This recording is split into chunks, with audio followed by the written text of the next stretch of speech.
Welcome to the Outer Realm with Michelle Desrochers and Amelia Pisano. Airing live on the United Public Radio Network, 105.3 FM in New Orleans.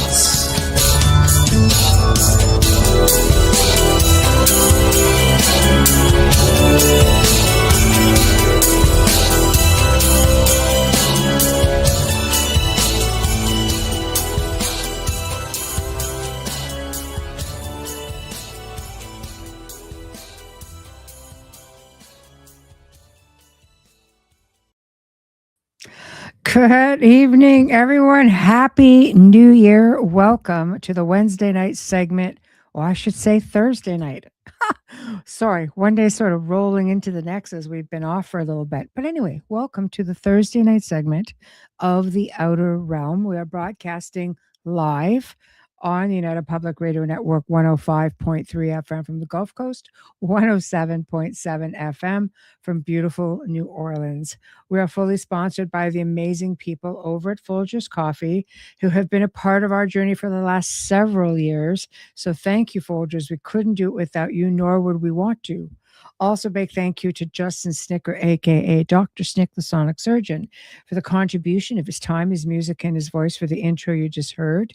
He is an award-winning composer of Halloween, horror, sci-fi, and dark wave electronic music, which can be found on all of your favorite music streaming platforms.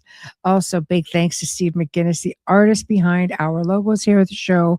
Check him out on Facebook and Instagram. Also specializes in the Halloween and horror genre, but does incredible commission pieces of any type. Now, tonight, we thought it would be fun just to spend New Year's Day with you guys, our chat family, and all of our incredible listeners and viewers. And it's open discussion. Wayne Mallows, of course, is going to be joining me for this. And we're going to talk about New Year's traditions, superstitions, ghostly tales, all kinds of fun stuff. And before we do that, we're just going to check out the chat. I'm glad you guys got started nice and early. Vet Girl, hello, hello. Nice to see you. Oh, Happy New Year to you as well. Kevin, hello, hello. Working my way down. Carol Ann, wasn't that a show and a half today? Always so much fun sitting across from you and just sharing information. Lots of fun. So happy New Year's there. Hello, Patsy. Hello. Hello, hello. Nice to see new faces. And there's me. She returns. Adrian, hello. 2026. I know. It just flew by, didn't it? It went by so quick. My gosh. Wayne and Michelle again. Yes, that's awesome. All right, still making my way, coming down. Who am I missing? If I miss anybody, please put yourself back up there. Hello, Kathy. And there we go. I see Wayne's discussion on Jack the Ripper. Oh, you saw it. Wasn't it great? Yeah, I'm glad you enjoyed that. Happy New Year to you too, Mark, all the way from the UK. I always say you're a champ because it's like 2 a.m. for you. Appreciate you being here. My gosh, you guys are just awesome. So without further ado, let's get the show on the road. Wayne. I have no sound from you at all. Can you hear me? Yes. I heard your intro and everything, and I can't hear a thing you're saying. Really? Can everybody else hear me? Nothing. I've checked my sound at this end. Really? I heard all the music, all the lineup, everything in the pre-show, but I can't hear anything from you. Can you guys in chat all hear us? Yes. You can hear me? I can hear. Yeah, so it's just you who can't hear me. So I'll drop you out, and or just I don't know. Turn my mic all the way up. I don't know what else to do. I don't know. Undo it and come back. That's going to be awkward. Sound? Like I never have a problem with sound ever. It always just comes up automatically. Everybody can hear both of us, and you can't hear me. I don't know. I heard you completely, and you can hear me. I'm talking through the mic, so I know you hear me. Okay. I will drop you. Well, you can't hear me, so I'm gonna Give drop me a you second. out. Hold on. We'll have Take to this drop off. him out and I don't start know. again. One I hear second. you, but no pictures. Re-enter. Wait. Yeah. Can you hear me now? I still can't hear you. Can't And I've hear taken me. the headset off. I'm on speaker. I don't hear anything from Heard your you end. fine. Okay, I'm going to drop you out and come back in. That's all I can do. Okay. We're going to kick him out, let him come back in. I probably the best way we can do that. Okay, and everybody's got picture. Everybody can hear it. Okay, yeah. So I don't know. We'll wait for him to come back in and get started. So happy New Year. Everybody, you guys all have a good New Year's Eve, good New Year's Day. Yeah, yeah. I'm hoping y'all did. So yes, re-enter Wayne. We're definitely going to try to do that. No video. Kathy, no video for both of us or just for you? You might have to drop out and come back. Oh, okay. Happy New Year. There we go. I can hear you now. Okay. I don't know what happened. I heard the whole intro, everything, and then you came live and it went, I don't know, but you're back. I am You can back. hear me, so this is I a can good hear thing. you. We're all right now. All right. Figured. All is well in the We just had to podcasting world. start off the new year like we left the old year, you know. Wayne and technology Yep, bring doesn't Wayne always on, work everything out. stops. I know. And Mark, we have you know that we had a mishap with Dexter today. He showed his true colors. Yeah, the colors were red. Yes. Yes. Dexter was not happy. He was having a little moment. And, we tried to console him, pick him up. Oh, that went bad for Wayne. For Wayne, let's Went clarify back that very well. For Wayne. Yeah. I know. Dexter just wasn't having any loving. I'll tell you that much. Anyway, Nope. so that's how we got to start off New Year's Day, an encounter with Dexter the cat. Anyway, with that being said, Mark's still Blessed happy. little soul that he is. He is. He is. Yeah. And Misha says it's all selective, Wayne, all of it. Yeah, I know. And you had a glitch in the matrix. Terrible. Possible, but but getting into New Year's, people I don't think always realize just how far back it goes. Like everything else, like Christmas and such, going back January 1st is actually Yule night.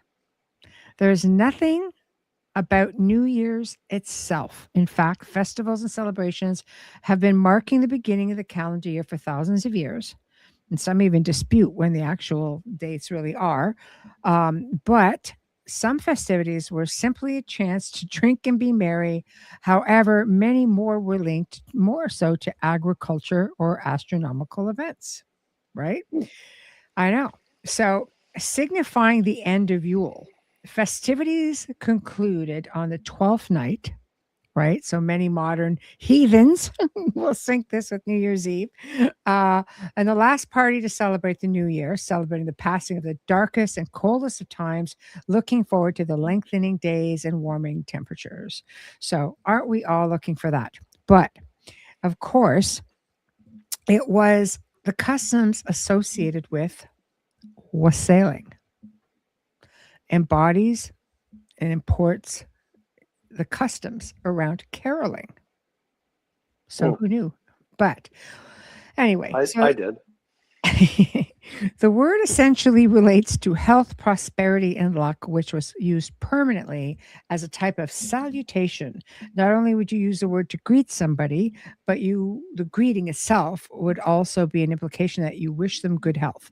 So wassail was an alcoholic beverage used to cheer one in while wishing good health and good fortune. Hail stems from the wassailing word, which was another word for greeting, right? Hail. So, didn't you guys know that? I thought it was kind of cool. Bubbles on X. See, it goes to show, Happy New Year, Bubbly, that you can see your comments on X. So, anyway, thank you. So, anyway, getting some of the getting some of the comments where we fall too far behind. I believe Jack the Ripper was both the butcher and the wife of a doctor. So we go. Oh, we cover both sides.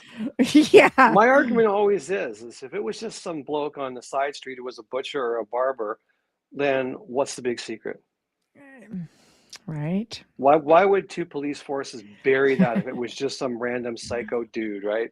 No, There we go.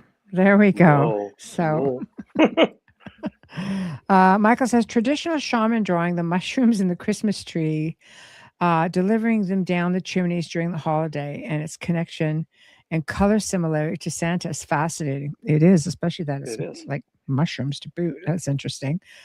So, there we go. Spooky greetings indeed. Cheered a bit too much. Oh, That a girl. That a girl. Okay. So now we're getting back on track. Hello, Dolly. Happy New Year. So getting into some of the the ancient ways. Babylon. New Year's festivities date back some 4,000 years to ancient Babylon, connecting religion and mythology. Ancient Babylon, the new moon following a vernal equinox, which happened in late March, an equal amount of sunlight and darkness were present to mark the new year. The Babylonians celebrated a festival called Akitu.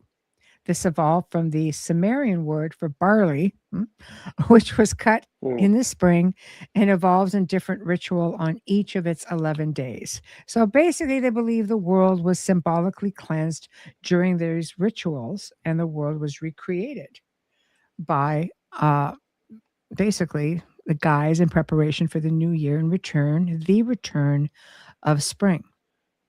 Early Romans compromised. Well, these have a 10-month calendar, see? And yet we're on the Roman Gregorian, which has 12. And didn't we have 13 at one time?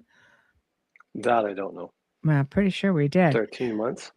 Yeah, we did 13-month calendars. So the new year originally corresponded with the vernal equinox. Again, the tradition suggested by the calendar was created by Romulus around the 8th century BC. In the subsequent centuries, the calendar lost its synchronicity with the sun. Julius Caesar decided to solve the problem by consulting with astronomers and mathematicians in his time in 46 BC with the introduction of the new Julian calendar, which is solar based. That's interesting. See, anything the Romulans are involved in is never good. Romulans. Well, you said it came from Romulus. What else could it be? I know. By Star Trek. So I know. So not all ancient cultures celebrated the new year on January 1st. Phoenicians and Persians began their new year with the spring equinox, and the Greeks celebrated it on the winter solstice. The Egyptians began the year with the annual flooding of the Nile River, which coincided with the rising star of Sirius. The first day of the Chinese New Year occurred on the second new moon after the winter solstice. So definitely not, not traditional by any means. Middle Ages. It's funny, most kids, most children that I grew up with, we started the new year in when we went back to school. It was really ingrained in us that was you start the new year, right? Going to school. And it was wild because when I talked to other people, it'd be like, it took me a while to get into the adult world of the new year when it was. Yeah. Yeah, it's weird when you start thinking about like little things like that. Yeah. Things are not always what they seem. That's for sure. Middle Ages, medieval Europe, all celebrations accompanying the new year were considered to be pagan and very unchristian-like. Therefore, in 567 AD, the Council of Tours abolished January 1st as the beginning of the year, replacing it with this more religious significance, such as December 25th or March 25th, which was a feast of the Annunciation. January 1st was given a Christian significance and became known as a feast of the circumcision, which was considered to be the 8th day of Christ's life, counting from December 25th. Never good. So in 1582, after the reform of the Gregorian calendar, Pope Gregory XII reestablished January 1st as the very first New Year's Day. That's kind of cool. So if Joe and Jay. What? I'm kind of jealous of Joe and Jay light wand thingies with sound. Oh, those are the lightsabers. Yes. Yeah, I know. He was giving those away. Yeah, I'm pretty sure they had a promotion where Joe was giving away lightsabers. Yes, lightsabers. I Exactly. technically won it, but they wouldn't give it to me. Yeah. Poor Wayne. Always. I know. Not fun. Not fun. Um, Hey, okay, get you know my last name, right, Mallows? Right? You know where it comes from? It's a flower enlighten called a me. mallow. Enlighten me. It's from a Yeah. flower called a mallow, right? And Yeah. you know what? Why you give a plant a mallow? You give it to someone who you want to give misfortune to. So you would send Wow. them. Yeah, you would send them a bouquet of mallows. Wow. Yeah, that's kind of harsh. It's harsh. Yeah, that's harsh. Wonder where that came from. Which came first, the chicken or the egg? Did we have our name and they just named it after us, or did they Uh-oh. name us after the misfortune flower? Uh-oh. Amelia says lentils represent money. Their small, round, flat shape resembles ancient coins. For centuries, Italians believed that eating lentils at the start of the year brings prosperity, financial abundance in the months ahead. The more lentils you eat, the more abundance you invite. And she says, I don't eat them, and I don't blame you. Hmm. I also don't eat them. I do seriously, right after the clock strikes midnight. I cannot imagine having No. lentils. It's just like not fun food, right, Bubbles? Not fun food. Anyway, unlike pizza or something along those lines. Folklore and traditions, since we got started with lentils. In Canada, their New Year's tradition comes in the form of ice fishing. Oh, ice skating with friends and family while watching a standing firework display, and of course, the polar bear swim. The very popular swim dates back to Vancouver, Canada, in the very early 1900s. No. No. Okay, I have to say that growing up, one year, and it was in March, so up north, and the ice just started to melt at around the third week of March, just along the shoreline because it was a somewhat mild winter. Then, yeah, I did in the cold water of the lake. I know.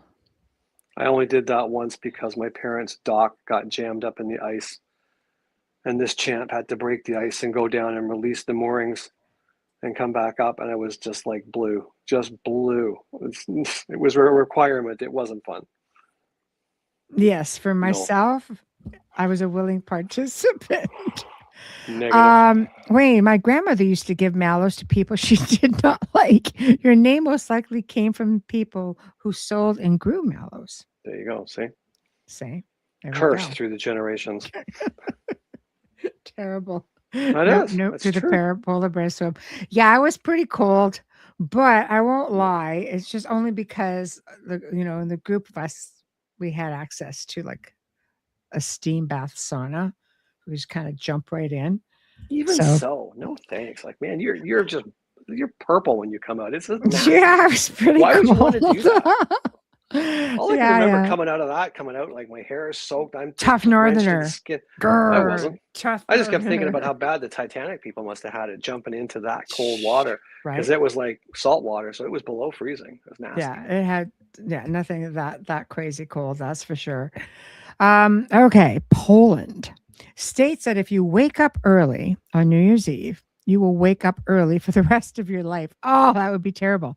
If you touch the floor with the right foot when getting out of bed, you can expect a lot of luck for the whole new year. Oh, here's one. Eating pickled herring as the first bite of food on the new year brings good luck to those of Polish descent. I don't know if that's worse than the lentil. In Poland, the tradition of eating massive New Year's Eve dinners lives on. It is believed that eating a lot of food in the last night of the year will ensure that hunger never enters your home. Hmm. Wow. I'm cursed. Thank you, Poland. See, I I'm not know. Polish. I'm not worried about it. I know. Oh my God. Yes, thank you, Michael. That's exactly. See, there was something good that came out of that. Only if you can So, make it from the water to the sauna. Bart! Yeah, Happy New Hey, Year, barman. Bart. Yeah. What kind of new trouble can we create? Oh, a lot, I'm sure. We'll see you Monday. So, My friend from The Good Omen. shenanigans. Yeah, shenanigans. Bed and waking up. I'll Google that. Yes. As the clock strikes midnight New Year's Eve, eat one grape with each of the 12 chimes. What's the bonus of doing that? I don't mind grapes. Could it be in the form of wine? That's a lot of grapes. Asking for a friend. Anyway, okay. Ireland. It's believed that having a redheaded woman to be the first visitor to your home on the Woo! first day of the new year Woo! is a sign of bad luck. Oh, Crap. jeez. Imagine that. Bam. So on the other hand, a dark, handsome stranger could be good fortune all year round. If you wish to create your own good luck, try spring cleaning at home and starting the new upcoming year with a clean slate. You could take Christmas bread and hang it on the doors of your walls of your home or bang it, one of the two. I think it's a both of an option to chase away bad luck on New Year's Eve and invite good spirits and good fortune. Beautiful Irish New Year's tradition with families setting a place at dinner for their loved ones who were lost during the past year. They also leave the door unlocked, and this is done in honor of the memory of their deceased friends and family. I think that's really a nice gesture. A lot of them seem to do that. I'm not leaving the door unlocked around here. What? So No. I'm not leaving the door unlocked around here. No. Right? Chad bang pots at midnight to chase away bad energy. Yeah, some people will do that to chase away some of the Bigfoot too. From what I hear, so it's kind of You told me not to bang pots. 'cause no, it I gets them know. all fired Apparently, up. I know. Apparently, you're not Mm. supposed to do that. So, things to do: order Christmas bread. So, I think we're in trouble, like with the redheaded woman, right? And a guy named Mallow. Like it's just we're just screwed. it could be a thing. Oh, Does it count if a dark, handsome coworker drives you home from work New Year's Eve? Why not? I say. why not? Why not? Let him in first. Push him through the front door. Okay. Iceland. This is the most important night of the year in Iceland, and there are several magical traditions that are supposed to happen. Cows, oh my God, are meant to be able to talk. Seals take on human form. The dead rise from their graves, and the elves can actually move a house. Hmm. What? I wonder if that's where mermaids came from on those nights, like, the seals turning into humans or take human form. It's interesting concept for sure. Anything can happen in Iceland. Vikings. My dad was there. I know. Yeah. Dexter Mallow, he's doomed. No, Cat. no, no. The guy that feeds him is doomed. Mark. I have the bandages to prove it. Cat wasn't having it. No. Okay, Scotland. What do we have? Okay. In Scotland comes a tradition of Hogmanay, which is the Scots' last day of the year. They check the country. People observe New Year's Eve by visiting the homes of friends and family while exchanging gifts. Ooh, gifts. Special attention is given to the first guest of the new year, known as First Foot. There seems to be a bringer of good luck. The First Foot carry salt, bread, a coin, whiskey, and a lump of coal as they enter the home. That's a very interesting combination. This tradition was believed to have been started when the Vikings, who celebrated the winter solstice with large parties towards the end of December. Hogmanay is also celebrated in the form of events such as torchlight procession in Edinburgh, which they do every year. I just watched a few videos on that actually just yesterday. The procession in Edinburgh, street parties, and fireworks. In the city of Stonehaven at midnight, Scots are dressed in kilts, waiting with fireballs around. I can't even read my own writing, and which Paris to the streets filled with spectators. I don't know. Yeah. So the fire is meant to purify the new year. That's what it is. Okay, fireballs around. Okay. This it ends near the harbor. Okay, with all fire sticks are tossed into the sea. So basically, they have torches, fire purification, and yeah, that's that. I wouldn't want to be Uh, walking around outside tonight in a kilt. Just saying. no, that would not be fun. No. Um, he only made it to my steps as I was walking backwards, warding off evil. Hear that superstition? Yes, yes, actually, we have. Okay. So Russia, Christmas was banned as a religious holiday in 1929. Christmas trees were banned until 1935 when they returned. Uh, they were turned into New Year trees. The new year is huge time for spending money and celebrating. So the new year is also when Grandfather Frost, known in Russia as the Dead Moros, brings presents to children. On New Year's Eve, children hold hands, make a circle around the Christmas tree, and call for him to appear. Then official Christmas and New Year holidays in Russia went from December 31st to January 10th. So they really extend it and they just change things up over there. You know what you always say, though? Any form of communication is an invitation. We're talking about the cat again? No. No, we're talking about those children all holding hands around the tree asking for something to appear. Yes. I demand you to show yourself. What does that sound like? I know. I love the deep diving old wives' tales, traditional folklore, eccentric traditional sayings back. Cultural anthropology. Yes. Yes, we do have a lot of different ones here. I love it too. I love that, like getting into the ancient folklore of everything because we're all so different, And this is, some things that are still celebrated even like today. Mexico, it's believed that by grabbing your suitcase on New Year's Eve and running around the house while dragging it along means you will be able to spend the upcoming new year traveling to exciting destinations. God, we're doing this all wrong. It's also believed that wearing red or yellow underwear will help bring love and money, respectively. While celebrating with friends and family, gathering to enjoy a big dinner, people then eat 12 grapes, okay, and 12 seconds to ensure the new year wishes come true. You might ensure your death. 12 grapes in 12 seconds. Just stuff them all in there. I wish I knew that 2 days ago. Right? Yeah, I was going to say, wish we knew all that. We're a day late, $1 short on this show today. Sorry.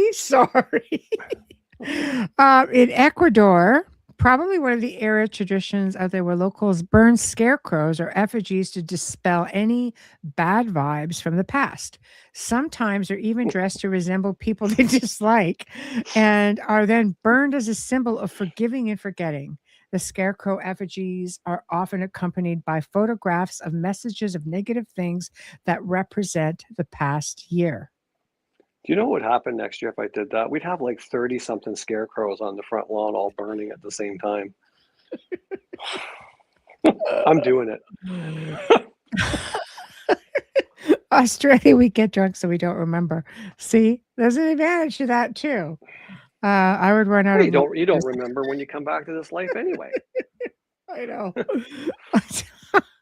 Okay, the Philippines. People in this area obsessed with all things around New Year's Eve. Secular objects are thought to be sacred and bring good fortune to the household in the new year. Coins in the pockets, polka dotted clothes, round foods like grapes, again, the grapes and oranges are all example of things that you will find in every household in the Philippines during this holiday. Mark. It's believed in the UK having cats New Year's Eve can lead to a lot of stress. Yes. He said. And on New Year's Day, Mark. I know. That's funny. Okay. In Spain, along with many other Latin countries, again with the freaking grapes. I like grapes, but this is a lot of grapes. 12 grapes on New Year's Eve, one for each stroke of midnight, is said to bring good luck throughout the coming year. Do you notice how the 12 seems to be coming up over and over and over again? Yeah, Like it's not as always just in this show, but like throughout the other shows that we've done, there's like 12 months, 12 columns, 12 disciples, 12 grapes. yes. I know Interesting number. it's always a thing. The 12. It is a thing. Yeah, Oh, exactly. it is a So thing, isn't it? where the grapes, because she corrected underneath, grapes later turned to champagne for less time. Yeah, right.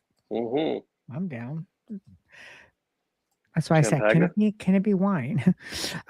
Argentina, it is customary to see shreds of paper raining down on the streets of Buenos Aires on the last day of the year. This is because office workers have a tradition showing all documents, calendars, and notepads are in shredded format, of course, to welcome the new year with a clean desk and less clutter. The act of shredding paper and letting it fly is believed to symbolize the leading of all negativity. So, leaving of all negativity and allowing positivity to enter one's life. Huh. So if we rip up the mortgage payments, we're good. Sure. Okay, done. Denmark. Any other Scandinavian countries over the holidays have a tradition of smashing plates, just like the Greeks, but not on their neighbors' houses for a sign of affection. I don't think any of our neighbors, if we start smashing plates on their rooftops, would they find that to be very affectionate? So these plates are thrown after midnight for good luck, and those who have the largest pile of plates in the morning are said to have the most loyal friends. Who cleans it up? I don't Do the know. loyal friends come back and clean it up? I bet not. I know. I don't know, but Italy. Eating carnival fried pastry guarantees a sweet year. I'm down for the I'm carnival all fried over that. Right pastry. there. See, we can do that. Babos, you've been holding out. We didn't know about that. Eat lentils. Who wants to do lentils when you could have carnival fried pastry? I like that. I like I'm funnel cake and stuff like that. I'm all over it. right. I know. I think that would be like outstanding. Um, cannoli. That's right. See, there we go. Germany. A Dutch German tradition of eating pork and sauerkraut brings good luck in the new year. German folks also say that eating herring at the stroke of midnight will bring good luck for the next year. Taking part of a, a lead pouring with family and friends is popular in Germany and New Year's Eve. This is usually done by standing in a circle or a group and melting a piece of bread on a spoon over a candle. Once it is melted, you drop it into a bowl or a glass of cold water and shape it to the project which the new year holds for you. For I don't know if you example, could melt bread. I don't know. If it all hardens into the shape of an eagle, you will fly and travel more. It's lead. Sorry, not lead. Lead. Not okay. I was gonna say, how do you Lead. melt Yeah. bread? Lead. If the lead shapes into a wheel, you could even win the lottery. However, if the lead takes the shape of a cross, it could mean death. Ha. Well, we know which one I'd get. Yeah. Right. No. No. The southern U.S. Okay. In the southern U.S., it's believed that eating black-eyed peas, ham hocks, and collard greens or cabbage on New Year's Eve will attract a financial windfall. Hope you're listening, Jojo. God, I can't imagine. I can't imagine. So many different little New Year's traditions. So making a lot of noise and light from fireworks to gunshots to church bells seems to be a favorite New Year's pastime across the globe. In Thailand, it was once a tradition to fire guns to frighten away demons. In China, firecrackers sort of routed the forces of darkness. In Denmark, they throw plates and glasses at each other's front doors. Okay. Ecuador, a tradition to burn the effigies of famous people to destroy bad juju from the past year and start fresh. In the early American colonies, the sound of pistol shots rang through the air. In the United States today, many like to watch the ball drop from NYC's Times Square.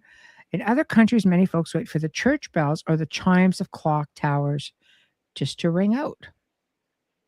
Huh. So I don't know. Well, striking of the bells drives off demons as well. The chiming of the great bells. So that would Yeah. stand to reason as well. Yeah. I love bells though. I'd be okay with bells. Ooh. You know, except for like the church across the street that one time, and the bell machine wasn't a real bell. Oh, It yeah. was like a computerized bell. No, they were real. They Were they? were real. They were real bells. So They what were was it just do with that? On a the timer? the strikers were set up on automatic strikers, right? So they all had the strikers set up on different magnetos, Right. Okay. right? So you could, it's almost like a player piano with the Yeah. paper reels. Right. These are just electronic paper reels. So the strikers would chime and sing a song. But this one particular night, around 1 o'clock 3 in the hours, morning, 4 hours. the Five hours. primitive AI of the bell control got confused and started singing the songs at like volume 11 for Bells. about 3.5 hours. It was the police At came, the least. fire, everybody was there. It was crazy. I know. But there was no demons. Not anymore. No, it's all gone. Not all those bells. Oh my God. Yeah, that was insane. That was just crazy. Oh, I don't know. I can't Couldn't even have anything to imagine. do with me living across the road. Maybe. Just saying. I'm just an observer. Just an observer. Just an observer. It's okay. Oh my God. Amelia says small towns in Italy, church bells ring with the roosters. No. Mhm. No, that's early. Superstitions. Okay. Let's look at New Year's superstitions. Babies born on New Year's Day are said to have the best luck throughout their lives. Do we have any New Year's babies in chat? That would be my buddy Fred. Okay, well, his luck isn't so great. So I see, right? But he does know me. yeah. Weather. If the wind blows from the south in the wee hours of New Year's Day, the next day will bring prosperity. If it comes from the north, look for more bad weather. If the wind comes in the east, usually famine and calamity. If the wind comes in from the west, it means the year will be plentiful. However, could also mean the death of an important person. That's kind of like one extreme to the next extreme. Well, for the last 3 days, it's all been northeast. So again, yeah. So famine and calamities. yeah, and bad weather. And bad weather. That's great. Nice. Wonderful. Crying. You don't want to be crying on January the 1st because allegedly you could set the tone for the next 12 months. Okay. Kissing someone at midnight. Kissing your significant other at midnight means your life will last all year. Well, that's good. Good to know. I don't See you after the show. God. Don't clean your house. According to the Chinese, tidying your house on New Year's Day is that clean away the good luck. Okay, you store it up for the new year. So you know how some cultures will clean their houses to get rid of all like everything, get rid of that energy. The Chinese say you shouldn't do it because you will clean away all of your good luck. So you want to store it for the new year. We're safe. Lending money. Not nice to lend money out on New Year's Eve as a service is a preview of what the rest of the year will look like. Okay. A full wallet on New Year's Eve will mean you should have a full wallet all year round. What's that? What's a was wallet? that? What's money? Oh. You're just making those words up. What are you talking No. Making noise. Firecrackers and noisemakers become part of the New Year's Eve celebrations around the world as folklore states that the loud sounds ward off evil spirits, but it will also frighten and even traumatize a pet. So think twice about it. I go with that one. You're Sorry, always evil talking and spirits. I don't know which singing one and will be making kind of sounds. worse. Yeah. um, Opening your door at midnight. A Philippine tradition states that everyone opens their doors and windows at midnight. All the bad vibes can clear out and all the good luck can come in. Huh? I don't know I if we know. did that on, what is that, on New Year's Day or New Year's Eve at midnight? Is that what they're talking about? Well, yeah, I mean, at any point, if you open your doors, yeah, on New Year's Day, like on New Year's. We our curtains would have come off the rails. You know what kind of wind we've had here the last few days? I would have opened the Our window and either decks, got sucked right out the window or blown down the stairs. decks should be gone. I Yeah. know. Oh, let me go Yeah, open we'd the be window. frozen. Yeah, no kidding. Bubbles like we'd be frozen for sure. So, Yeah. Open the so window. Bye, cat. I know, right? Oh my God, the cat gone. Um, Getting into, huh? Okay, getting into. I don't want to. I'm not going to do any of the prediction stuff because that's going to be for the next.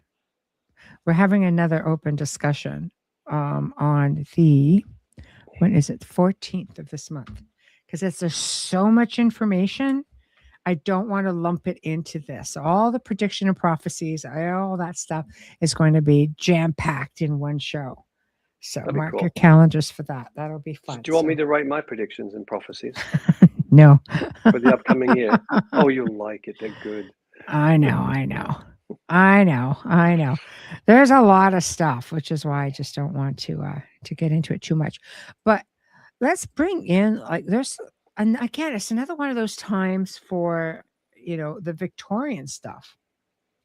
The Victorians, there's a thing called we can talk a little bit about that as well. But there's this thing called the Victorian ghost party craze. Mm, Right? yeah, Essentially, I kind of wonder if that's what happened at the house. But quite. as basically, this is something that goes back as early as obviously the Victorian age, early 19th century, early 20th, and it comes back from the Civil War time to the advent of World War One, right? And back in 1918, influenza epidemic and such, the Victorian era, of course, gave birth to spiritualism, and we've done all kinds of stuff about that, Christmas and our open mics and such. I mean, the Victorian had crazy, customs and mourning rituals and the holiday tradition of telling ghost stories. But with the runaway success, when Charles Dickens had A Christmas Carol, 1843, the association with the supernatural and the holidays took root with the Victorians, and they started getting into like spawning not only a winter of a storytelling tradition, but it was a new way to celebrate the season, and parties were always the way to go, Well, right? ghost stories were captivating. There's no Nintendo, right? There's no Netflix, right? Yeah, So if you had a good storyteller yeah. at your party, the people would gather. They'd come from miles Mhm. around to hear a good tale, and if you could spin it really well, you had the audience captivated. But keep in mind too, with the idea of the ghost stories. I mean, just what we've been talking about tonight. Leaving the doors open, setting a plate for loved ones who's passed, friends who have passed.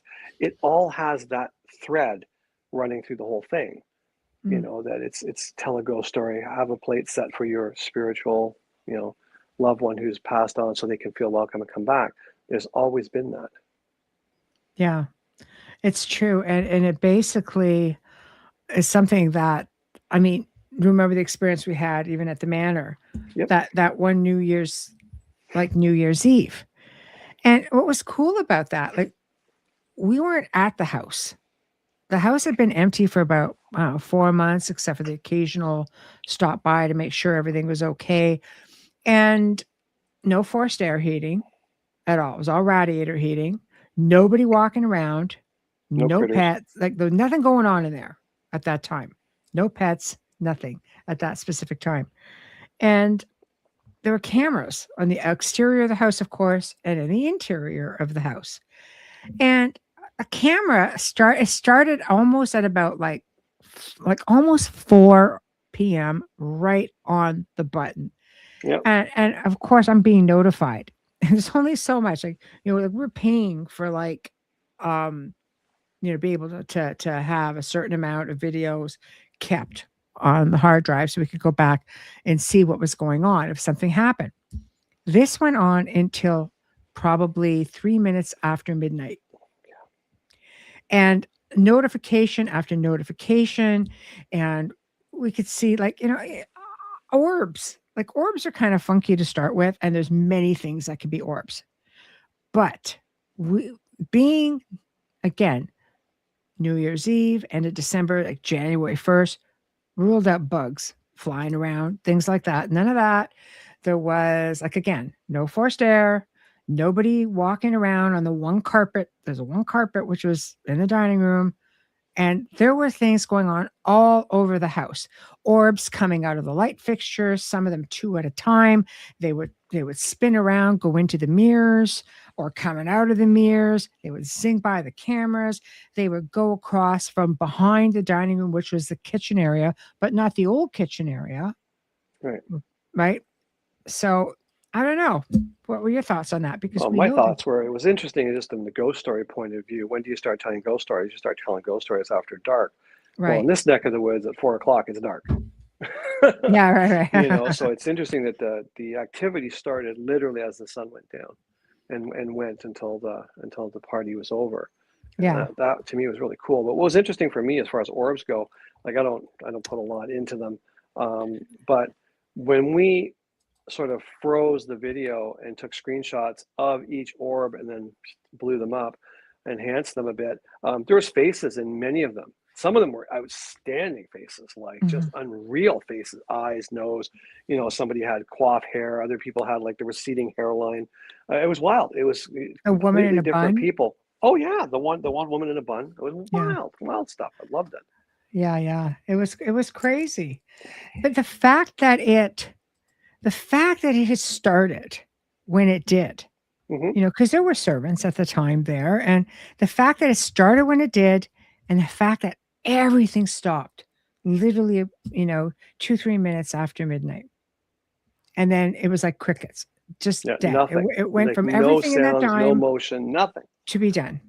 Nothing at all. Craziness. Yeah. That was wild. Yeah. Well, I mean, and it never happened after that. Like it's No. we've never saw that happen again. So it must have just been like planets lined up just right, something in the air. Maybe not. Maybe it was just their turn to entertain. I mean, that Yeah. house is built to entertain in, but I'm quite convinced it wasn't. It's just like it's not always commonplace to have dinner at the same person's house for Christmas every year. It's the big family Right. rotated around, right? So I'm sure that was the New Year's on that street for them, for that family. And then the next year it was maybe at the children's house. I'm guessing. Yeah. I don't know. Yeah. I'm not the ghost whisperer by any means. It was cool though. It was a very cool experience and very much of the time period, which was super fascinating. But with these, like, again, you're thinking to yourself, like, these ghost parties, Victorian ghost parties. I mean, it goes back. It just went on in Greenville, Alabama. Okay, people putting this party trend on the map. It was just something that people, the New Year's ghost party of the year kind of thing. Like, it became a socialite thing. We could do that next year.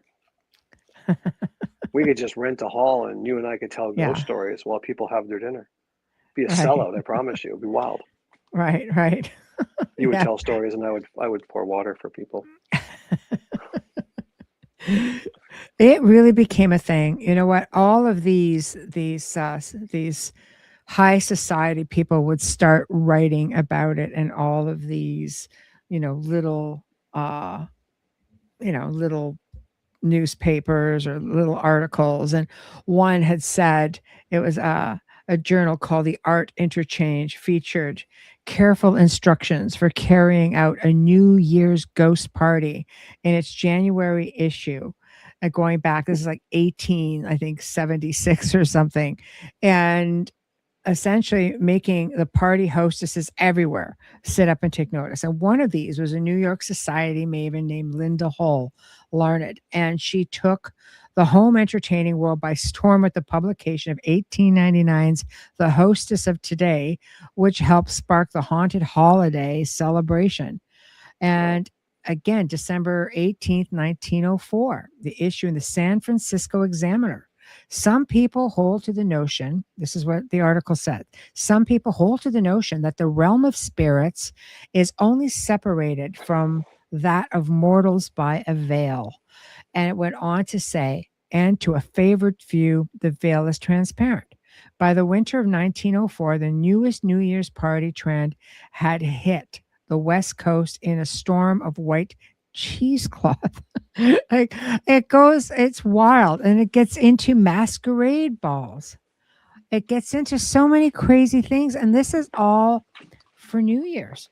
And you look at some of the decorations, they would have like a human skull on the table, and they would have all these candles and these small skulls around it. Yeah, it's just like it is amazing that it was.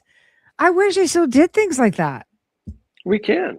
I just said that. I know. But I mean, like on an average, not just as weirdos. I mean, just on an average, this is a whole movement.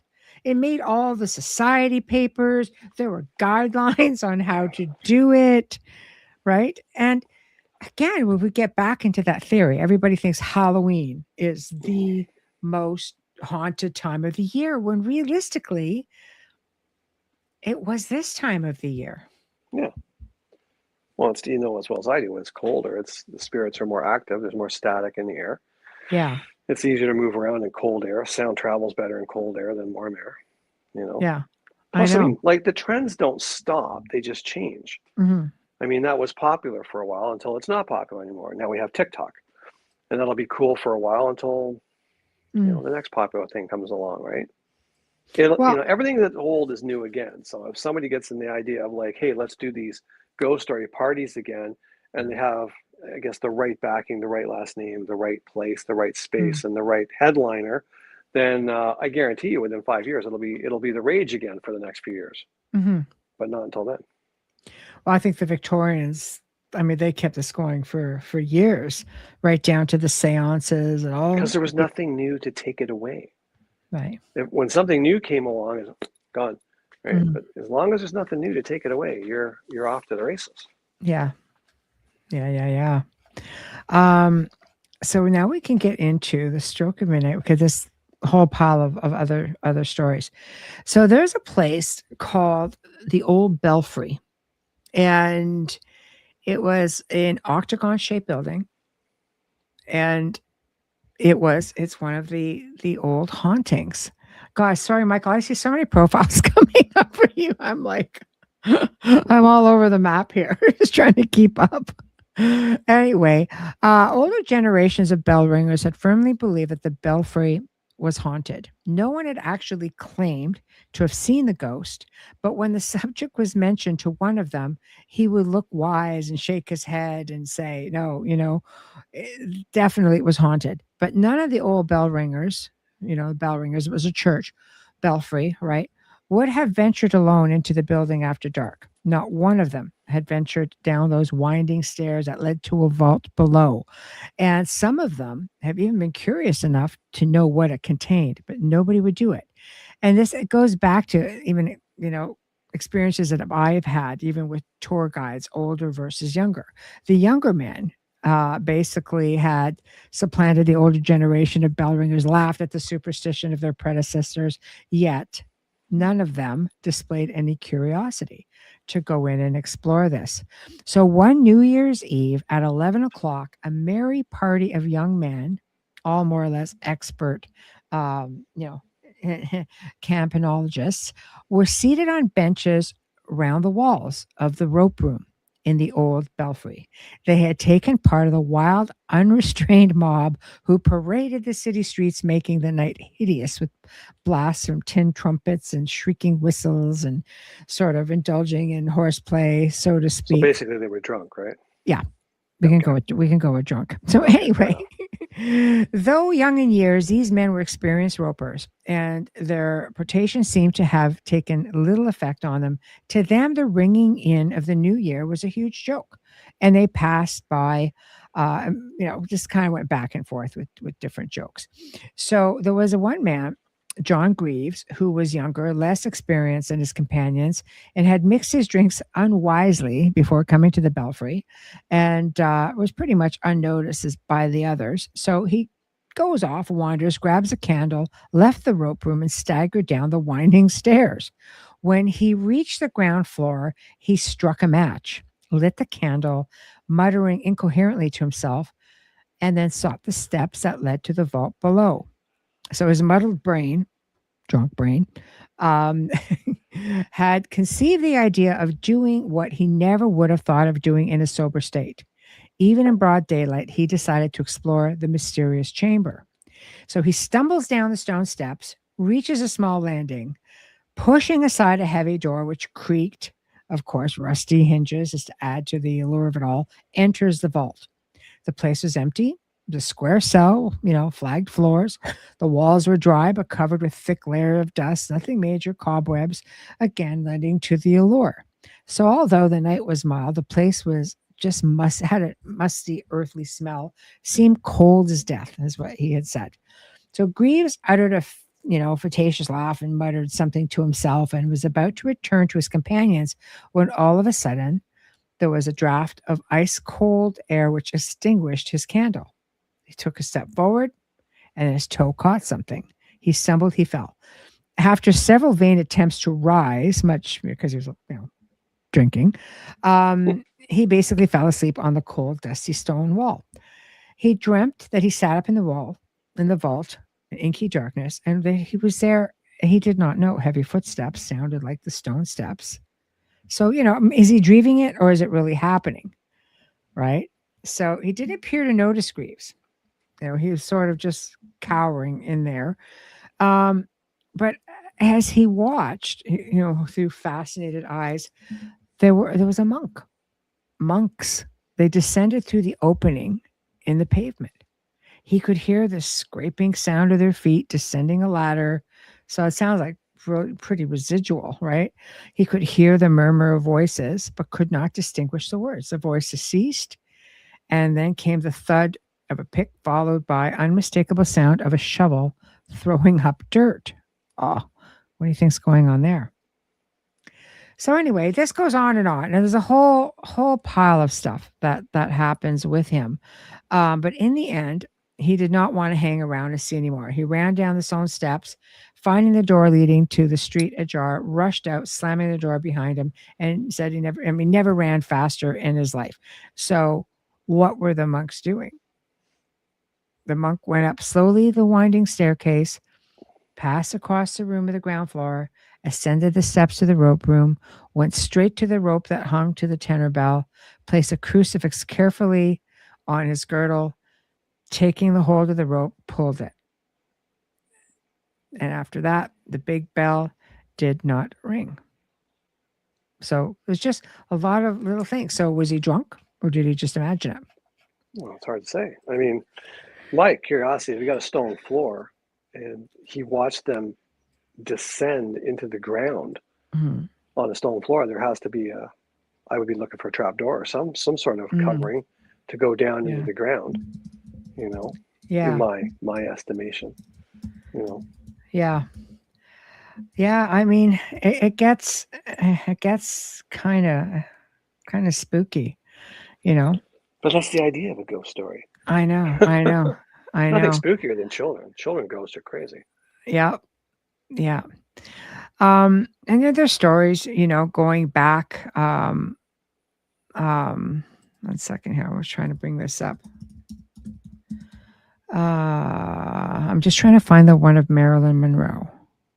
So the New Year's Eve tradition with Marilyn Monroe, is, I thought this one was really interesting. A New Year's toast with Marilyn Monroe in Hollywood, California.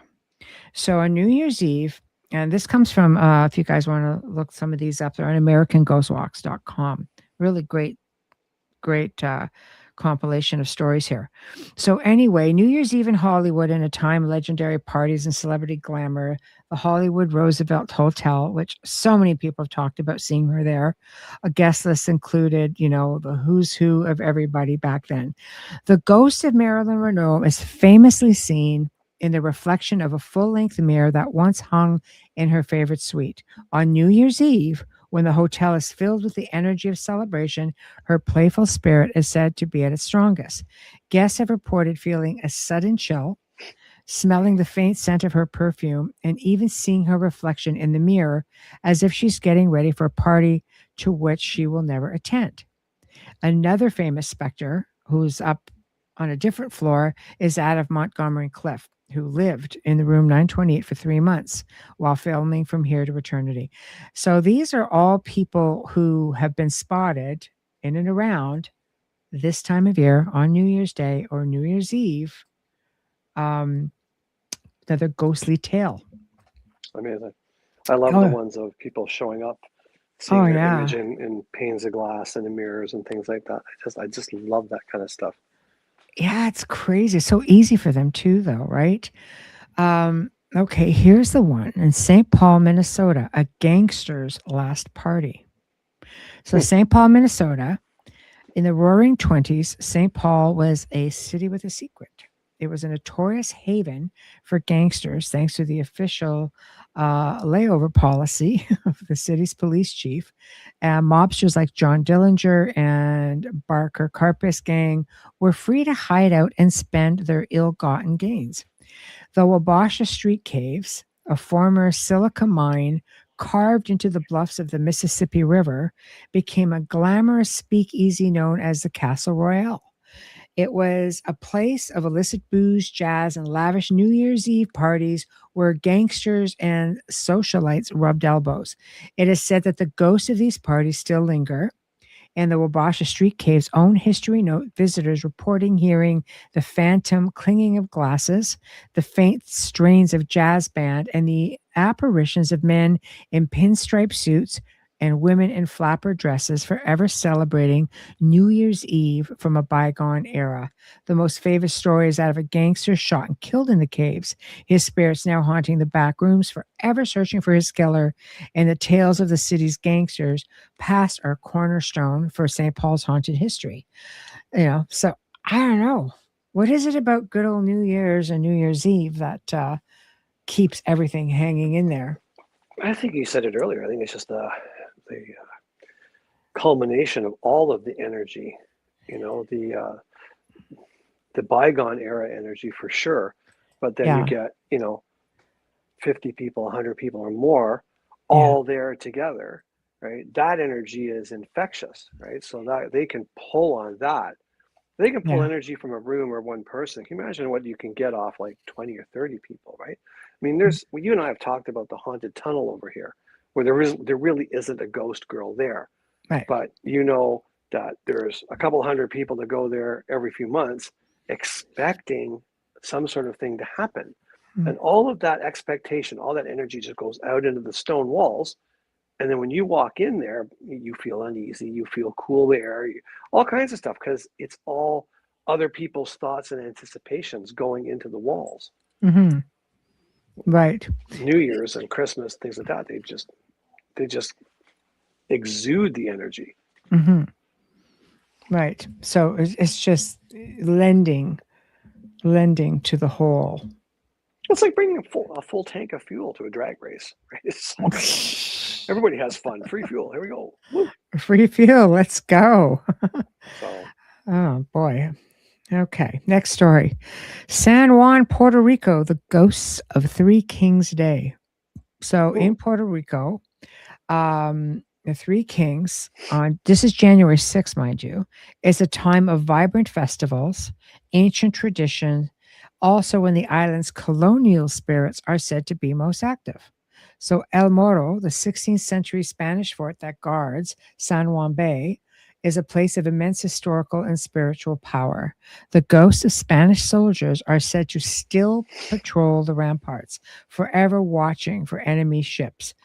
During the festive season of Three Kings Day, the contrast with the fort's somber history, and particularly, according to the National Park Service, visitors have reported hearing phantom cannon fire, seeing the apparitions of soldiers in colonial uniforms. The streets of Old San Juan are also filled with holiday spirits.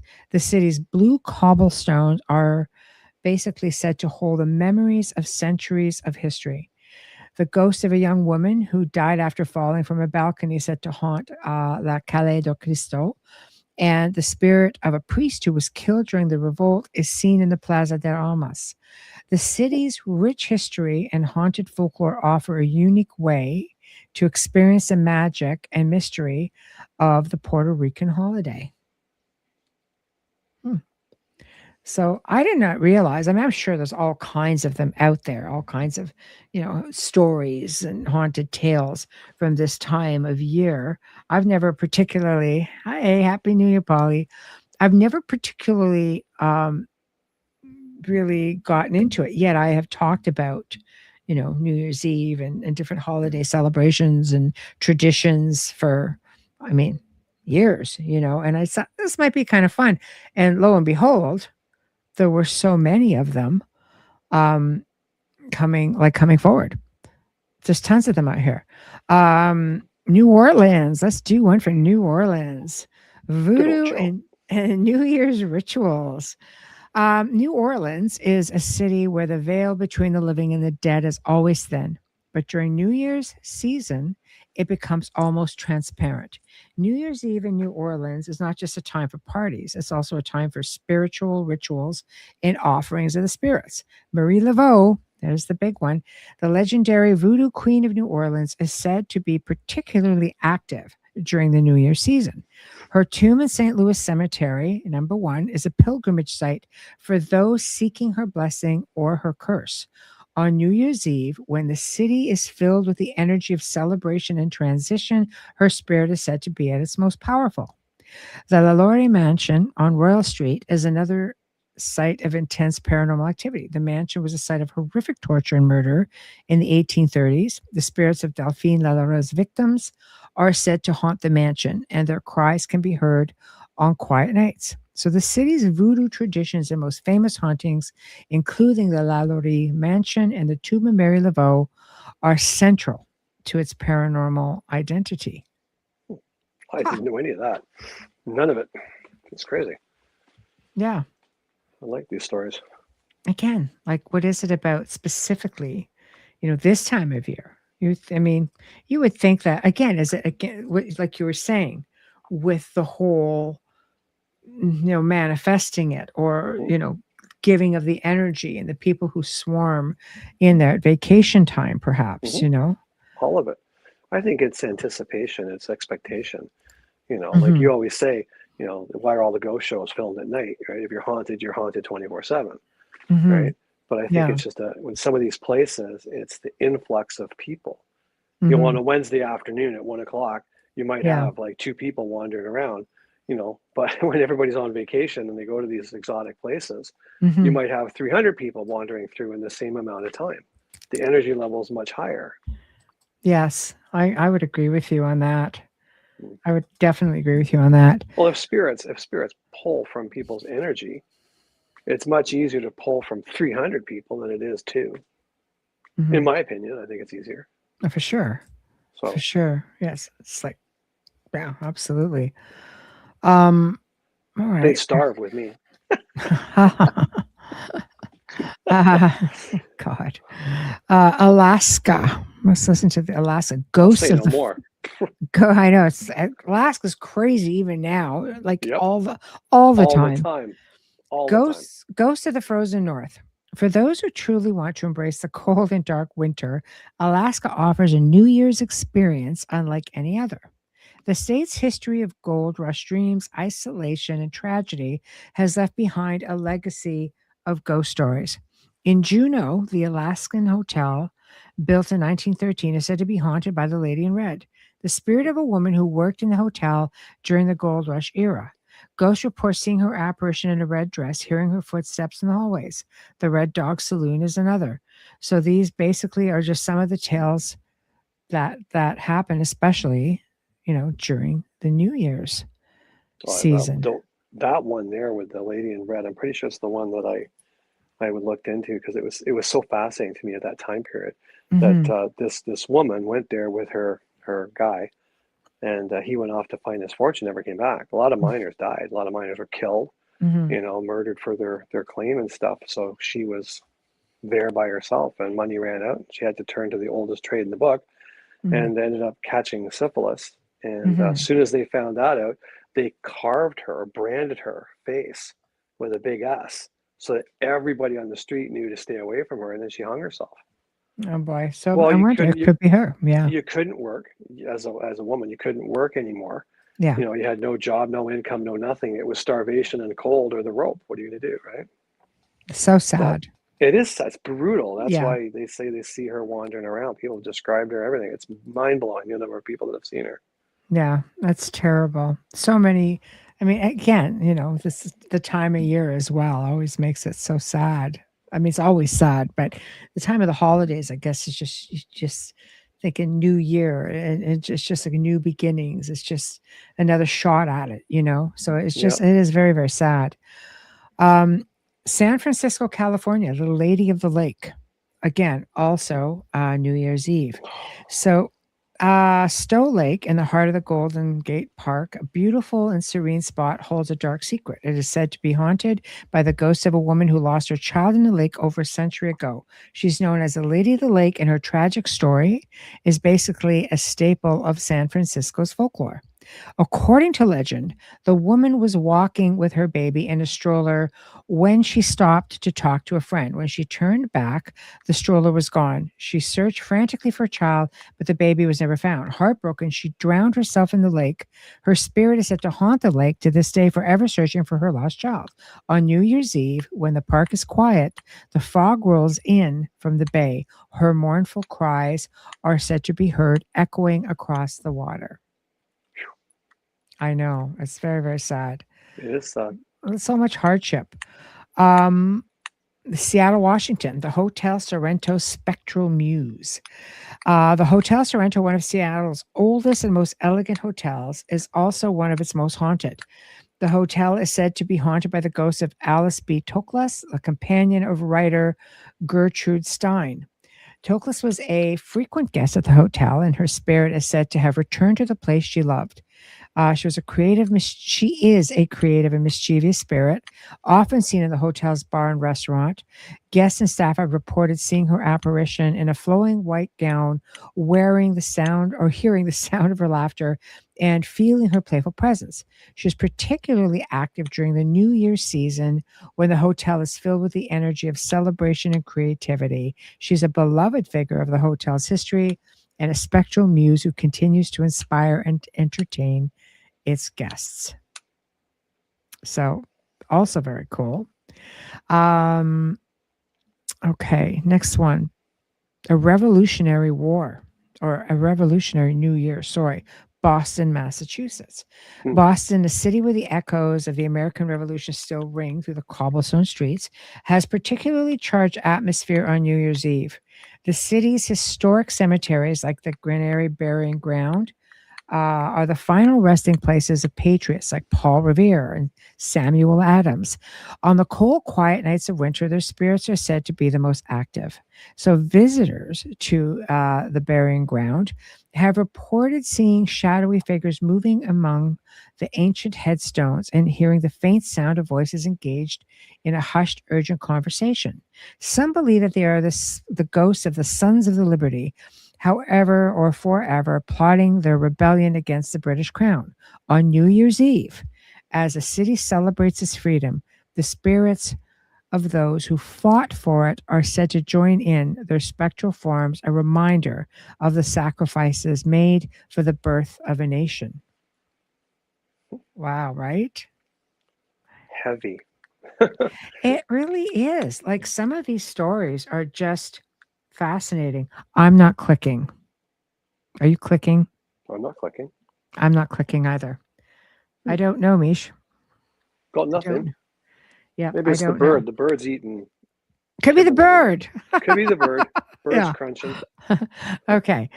St. Thomas Virgin Islands, the colonial spirits and pirate ghosts. Ooh, sounds interesting. For those seeking a tropical New Year's celebration with a ghostly twist, St. Thomas and the Virgin Islands offer a unique blend of Caribbean beauty and colonial horror. Fort Christian is the oldest standing structure in the islands, a place of immense historical and spiritual power. The dungeons of Fort Christian are said to be haunted by the spirits of prisoners who died in its dark, damp cells. Visitors report hearing the sound of chains rattling and seeing shadowy figures in the dungeons. Blackbeard's Castle, another historic site in St. Thomas, is said to be haunted. The tower is rumored to have been a lookout point for the infamous Blackbeard, and reports of apparitions seeing a headless man and the footsteps of the stone walls. So that's also a thing. And last but not least is Chicago, Illinois, the Water Tower's Winter Spirits. So while the Iroquois Theater fire is Chicago's most famous holiday tragedy, the city has had other winter spirits. The Chicago Water Tower, one of the few buildings to survive the Great Chicago Fire of 1871, is a beautiful limestone landmark on the Michigan Avenue, but it's also home to several ghosts. So the most famous ghost is that of an unknown man who was operating the water pumps during the Great Chicago Fire. As the flames engulfed the city, he realized his efforts were futile. Rather than face the fire, he climbed to the top of the water tower and hung himself. His ghost is said to haunt the upper levels of the tower and is recounted by Windy City Ghosts. His shadowy figure has been seen in the windows by countless passerbys. So again, many more stories of that sort. So again, AmericanGhostWalks.com. Check them out. You'll definitely, the gift that keeps on giving. Whole lot of fun information and ghost stories on that one, to say the least. So I don't know. It is very, very interesting. We could hear what sounded like chains crisscrossing the roads growing up in Glencoe out in New Brunswick. Oh, I bet. I bet. Wonder what the chains would have been from, though. I mean, Yeah. There's a lot of ships shipping out there. There's a lot of trains out there. I just wonder what the chains would have been. It's interesting. Yeah. That's nuts, isn't it?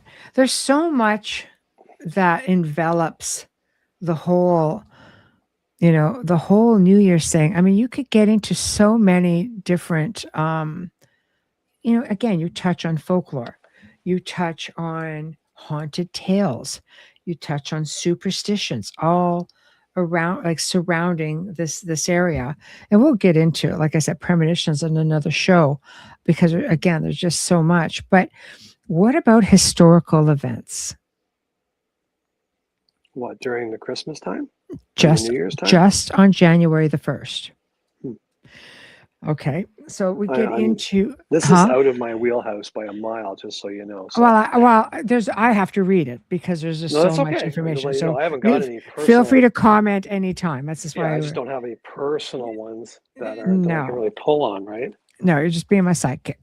I can do that. Yeah. Okay, so 45 BC on January the 1st, the Julian calendar by Julius Caesar takes effect. Okay. 1 AD was the origin of the Christian era. 404 AD, the last gladiator competition in Rome. Again, January 1st. January 1st, 630, the Prophet Muhammad sets out with his army towards Mecca, capturing Bloodly. Again, I'm just sort of copying, pasting, reading what's here. 990 AD, Russia adopts the Julian calendar. 1438, the second Albrecht II von Habsburg becomes king of Hungary. 1502, Portuguese navigators discovers the Rio de Janeiro. Again, this is all on January the 1st. 1583, the first day of the Gregorian calendar in Holland and Flanders. So the Gregorian calendar comes into play. 1600 AD, Scotland begins its numbered year of January the 1st instead of March 25th. Isn't that interesting? Do you know how much stuff is floating around online right now? saying that our calendar year should be starting like in March or April, the spring. Make more sense. Well, it's clearly what it used to be, right? Um, so then we have 1622. The papal chancery adopts January 1st as the beginning of the year instead again, March 25th. Yeah. 1651, Charles II Stuart is crowned King of Scotland. 1673, regular mail delivery begins between New York and Boston. 1700, Charleston, Western Europe, except for England, begins using the Gregorian calendar. So that's like, probably 150 years after it was actually created. 1707, John V succeeds his father Pedro II as the King of Portugal. 1710, a Paris merchant named John Marius obtains a 5-year royal privilege for his invention of the folding umbrella, very first in Europe. I know, who knew? January 1st, again. 1724, glassblower Daniel Gabriel Fahrenheit, what is the system for making, or invented the system for making some monitors and a Fahrenheit temperature scale. 1776, General George Washington hoists the Union flag. 1785, the Daily Universal Register, Times of London, publishes its very first issue. 1797, Albany replaces the New York City as a capital of New York. 1801, the Irish Parliament votes to join the Kingdom of Great Britain, becoming the United Kingdom of Great Britain and Ireland. 1804, Haiti gains independence from France. This makes this the only state ever founded by former slaves without slavery. Big deal. Big deal. 1808, Congress prohibits the importation of slaves. Another big deal. 1818, Mary Shelley's Fahrenheit. Oh, Fahrenheit. I'm all right. I'm still on the other line. Frankenstein, you mean? Frankenstein's what I'm coming out with. My There you brain. go. Sometimes my mouth gets ahead of my brain. Establishes anonymously, by a small London publishing house. So it was published very quietly. 1833, the British government demands the Falkland Islands. Oh my God. So it goes on and on and on. There are so many. I could go all the way up into modern day right now. But the idea is that January 1st had so many monumental pieces of history happen on this date. Again, it's a date for new beginnings. I don't know. Like some of these things are really wild. 1845, Cobble Hill Tunnel in Brooklyn is completed. 1846, the Yucatan declares independence from Mexico. 1847, Michigan is the first state to abolish capital punishment. I know. 1851, the city of Glasgow in Scotland, steamer inaugurates the Philadelphia-Liverpool line. 1851, Canada begins using a decimal currency system. 1862, the first U.S. income tax is issued. 1863, Battle of Galveston, Texas, Confederates recapture the city. Yeah, that income tax is only temporary. Once the First World War is over, we'll get rid of it. Yeah, it's crazy. I know. They it's promised. crazy. They promised. Most didn't. They promised. Yeah, I know. Many promises not kept. Many. I know. So cynical. 1976, Liberty Bell moves to a new home behind Independence Hall. 1976, NBC replaces the peacock logo. God, what? Why? I know.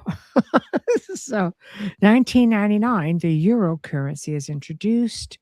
2007, air flight 574 disappears over Indonesia. 2018, California becomes the largest state to legalize cannabis. Wow, way back then, 2018. So like I said, there's a whole bunch that is all within there for sure, But it's interesting if it's not really the new year. if the new year has been moved for whatever reason. Hmm. I'm with everybody else. I think it's like the new year should be somewhere in March, because that's when, up here in the cold, there's Yeah. nothing growing in January or February. Yeah. March is the first time you start to see any hint of greenery coming back. Yeah. Right? No, it's true. It's true.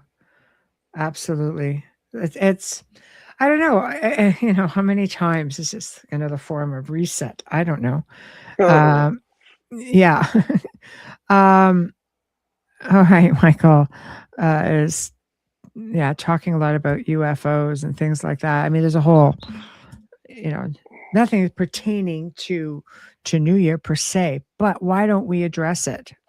Um, just for you, Michael, we can look right into there. So, what do we anticipate in 2026 for UFO disclosure? it. Nothing. I know. I know. Will they give it up? Won't they give it up? My gosh, I have to say I've had so many guests contact me about wanting to talk about disclosure and things of that nature. I book up way ahead, so but I do have some dates I can play with. So we're going to be seeing a little bit of that, but again, um, okay, yeah. Chris Bledsoe says Easter is going to be a huge worldwide event. That's what they're saying. He's saying around Easter, the White Lady is going to appear for him, in Egypt. Like he's got a little series of things to look for. There are some believe that, no, this won't be a thing.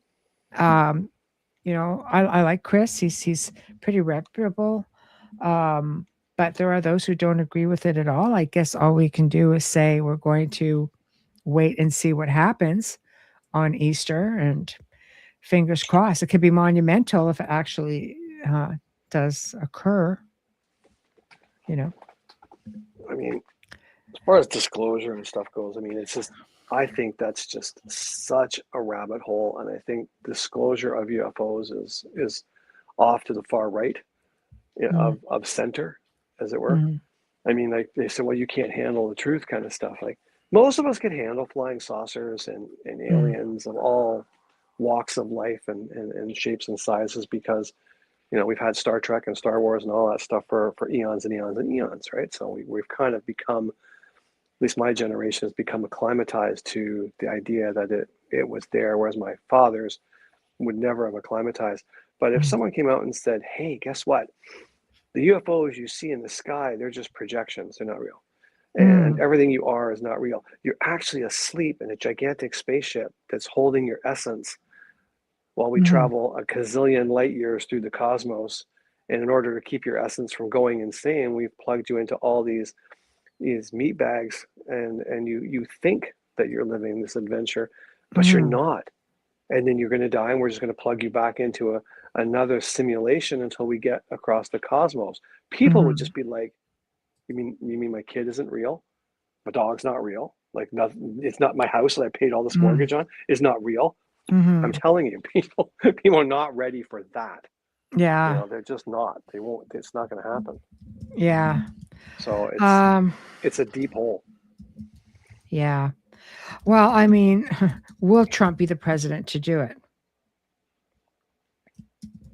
He's just the next puppet in a long list of puppets, right? Mm, So yeah, sorry, I it think just so. is. I mean, the real government's probably 300 people tops worldwide. They own everything. They run Mhm, everything. mhm, You don't get into a position of power unless you say, yes, I will play your game. mhm. Just don't. Yeah, you're not wrong with that. Well, guys, we're at the 90-minute mark, give or take. And That was quick. Holy cow.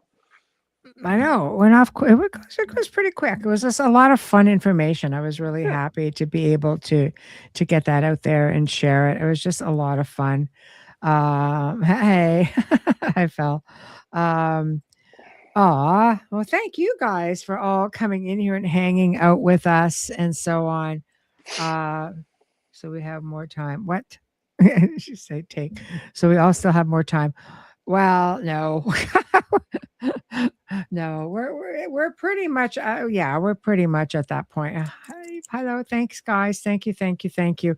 It was great to just hang out with you all and just to share some of the fun facts, I guess, on New Year's. The stuff that we don't always think about. Nope. How far back and how well rooted it is, and how many incredible things happened on this day. But it's just there's a lot more to it than just the traditional. Thank you, you too, Phil. Than just the traditional commercial stuff that we've come to know and to accept and such. We really delved a little bit deeper and got a little bit more information. So, guys, next week's gonna be a busy week. Okay, let me get to this now. Okay, Monday night. Okay, two real cryptid legends join Daryl Denton, Ron Moorhead, and myself, 10 p.m. Eastern, for an hour of filled fun stuff. You guys are into Bigfoot and Dogman, things like that, cryptids. Get your questions ready. Come on into the chat room, and it's an open mic. We'll have some fun. What's new and coming up for 2026? These guys have a whole lot coming up, and it's a great way to start off the new year, much like what we're doing. Just being able to hang out with you guys. Tuesday, Beyond the Outer Realm, Dr. Christopher Macklin returns, and he'll be talking about his book, Centering the Mind and Healing, and again, consciousness. There's so much coming in. It's going to segue into his next show, which is going to be fabulous. And, definitely will not want to miss this one. Wednesday welcomes a new guest, Dr. Adam Rizvi, a critical care physician, has witnessed countless moments of transition in the ICU that science alone cannot explain. His newest book, Love Does Not Know Death, Stories of Death, Dying, and the Miracles of True Forgiveness. So that's going to be really, really amazing segment. Thursday, also, something and someone new. Sylvain Rochon, one of the founders of the Alliance for Extraterrestrial Diplomatic Contact, an organization whose goal is to build the world's first United Nations recognized embassy for extraterrestrial civilizations. Going to be interesting for sure. That's a big step. It's a big step. Yeah, it's just big ambitions, and this is the goal. And, we'll see what that's all about. So anyway, thank you all. Big thank you to Folgers Coffee for sponsoring our show tonight and every show. We appreciate you so very much. Big thanks to Justin Snicker and Steve McGinnis. And we have been broadcasting on the United Public Radio Network, 105.3 FM, 107.7 FM. Thank you all for joining us, and we shall see you next Monday night on Two Real Cryptid Legends. Thank you. Happy New Year, everybody. And good night. Happy New Year.